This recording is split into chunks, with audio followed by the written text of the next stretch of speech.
Angela Baird here, just your friendly neighborhood crazy Kundalini girl, here to talk a little bit more about Kundalini Awakening, specifically Kundalini Kriyas. What on God's green earth are Kundalini Kriyas? Better to find out conceptually than the way I did, flying by the seat of my pants, which is fine if you're the type of person who likes to get a little weirded out and tripped out by life every once in a while. There's not a lot of things in this world in which being kind of crazy is an advantage for, but I can assure you that Kundalini Awakening is one of them. So if you are on this journey or endeavoring, woohoo! Crazy is a great characteristic. So in order to talk about what Kundalini Kriyas are, I'm going to describe Kundalini a little bit. Kundalini is the name given to the life force that develops all living things from newborn to toddler to adolescent to adult. However, it is not commonly acknowledged that there is a stage of human development beyond adulthood. That's where Kundalini Awakening comes in. This becomes our opportunity to merge our earth self, flesh, with the divine spirit. It gives us an opportunity to override the ego construct, our judgments, our limitations, the ego identity, in order to comprehend ourselves as spirit. We've all heard of people who have had a near-death experience, and oftentimes they come out of it with reinvigorated purposes. They make organizations, they've had visions, they often write books, do a lot of good in this world. It is plausible that their Kundalini Awakening and made its journey up the chakra system back to source. However, they remained in flesh, so they have their Kundalini Awakening. Good news, you can have a Kundalini Awakening without dying. Woohoo! So how does that happen? By overriding the ego construct. So before we appeared in these bodies, we clearly forgot what we were in spirit.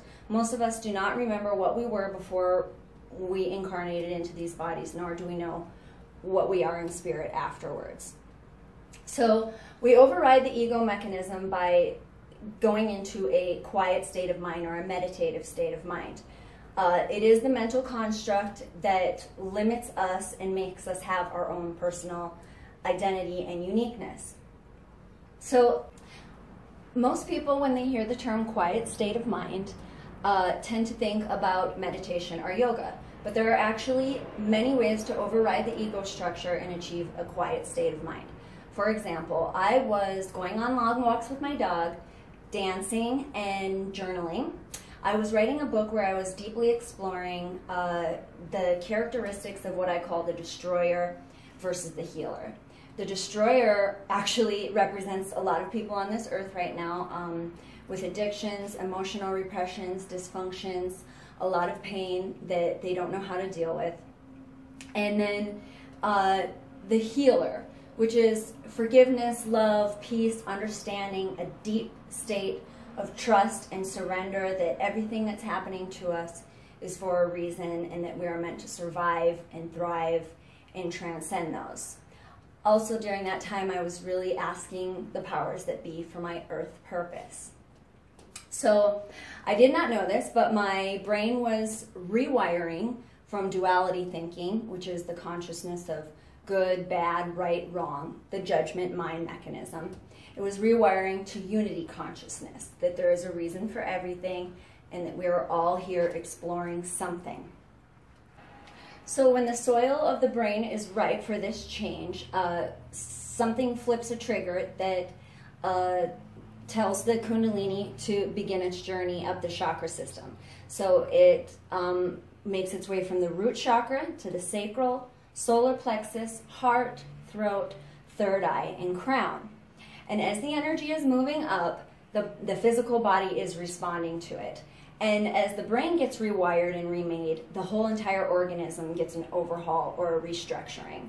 So imagine a person who holds themselves very strong and very tense and needs to be in control all the time because that's what their thoughts are.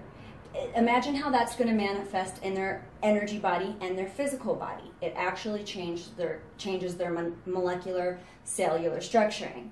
Now imagine somebody who has a very strong faith and trust that everything's going to work out, everything is just fine, they're very understanding. Imagine how they might hold their body loose and free, and how different their cellular makeup may be.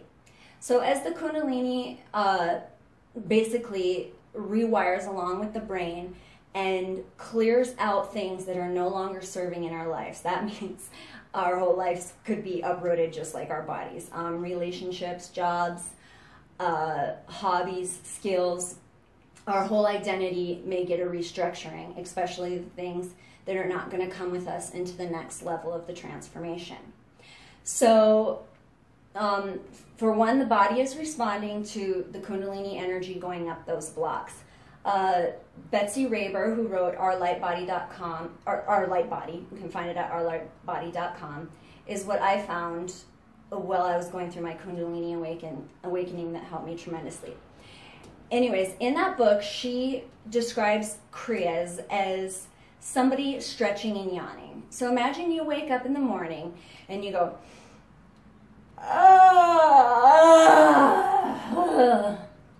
Okay, if I were to ask you, why are you grunting out loud and moving your limbs like that?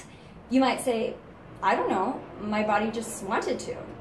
So similar to that, our body, when the Kundalini goes up, it starts to begin moving innately from the ancient intelligence of the body. It is going to be much more elaborate, however. So one of the first manifestations of Kundalini rising and the Kriyas in me was a bucking in the stomach, a kicking that went like this. Actually, I had that happen a few times throughout my life. And I did look back and realize that each time they had to do something to do with the Kundalini rising. It wasn't until about 15 months ago when I had a full Kundalini transformation that I realized consciously what was going on. The next really overt Kriya that I had was the neck, going back and forth like this, really fast. And eventually the whole body, from the lower back up the spine to the neck and the head, would do a movement like this as the Kundalini energy was clearing through. So yes, the body is operating and responding without thought, and that's what can be really intimidating to people and what they tend to associate with only what they've seen in the movies, which is demon possession and entities and all this good happy horse shit, which just isn't true for a Kundalini awakening. So one of the initial manifestations and one of the really overt manifestations of my Kundalini Kriyas was a purging. So it's trying to clear out anything that's no longer serving and do like a detox for the body. So imagine that the whole cellular structure imploded, and now it's trying to push something out of the body. So I had emotional, vocal, and physical Kriyas. So that involved crying, screaming. I cried for probably almost 2.5 years every day. Jerking of the body, yelling, and dry heaving, which can be really intimidating. Also, fluish-like symptoms. So I ran a temperature, was achy, and expelled from the bowels for quite some time as well. So those were all purging manifestations. So initially my Kriyas came on as seemingly very aggressive and purging Kriyas. So they came on with physical movements that were very overt, and also when I moved into vocal Kriyas, which override the mental structure, because we have language before it's structured. So once the identity starts to unravel, in the past they call it speaking in tongues, I call it vocal Kriyas. So the vocal Kriyas and the physical came on very aggressive, such as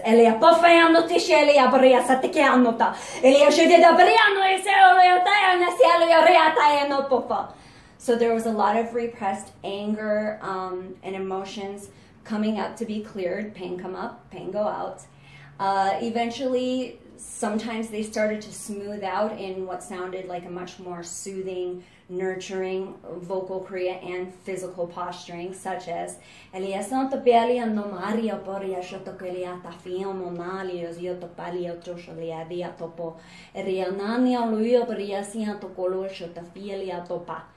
also, they eventually came very fast speaking.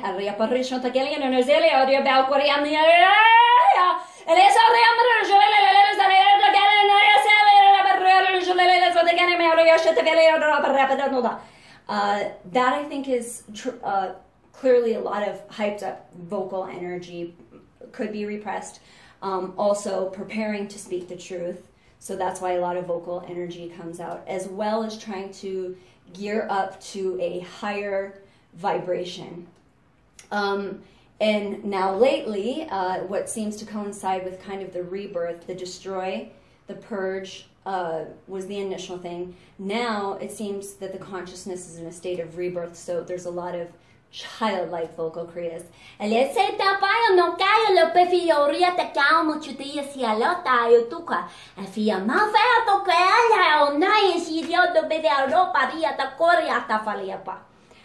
So that's probably gone on the longest, and that's the state that I'm at right now with the kriyas. And the other thing about kriyas is that the cool thing, and could be really the most important thing actually, is that it's preparing us to move from our intuitive centers instead of our mental construct. So the mind is limited, it's a lot slower, but the intuitive centers and the spirit centers are hooked up to a different circuit, to the collective conscious.